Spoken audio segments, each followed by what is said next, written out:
తెలుపగా తల వంచిన నీ వినయం నలువైపుల నిలువగా రాజమేల తరుణంలో తండ్రి మాట నిలుపగా తల వంచిన నీ వినయం నలువైపుల నిలువగా పతి బాటలో సదా అన్న సీతదేవి త్యాగము లోకమెల్ల పలుకుతోంది రామనామ గానము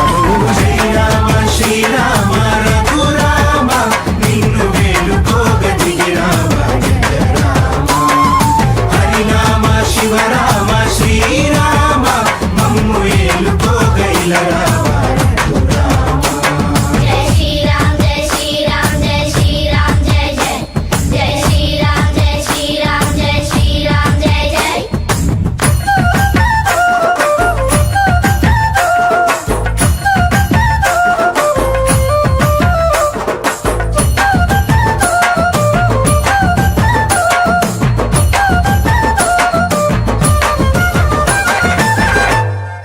గోదావరి దరికి పర్ణశాలకు తెర తీయగా సీతదేవి నార చీర నేల నారేయగా గోదావరి నరికి పర్ణశాలకు తెర తీయగా సీతదేవి నార చీర నేల నారేయగా రంగును పొందిన రాళ్లలో గర్వము తిలకించగా భక్తునిగా దర్శన భాగ్యాన్ని కోరుకుంది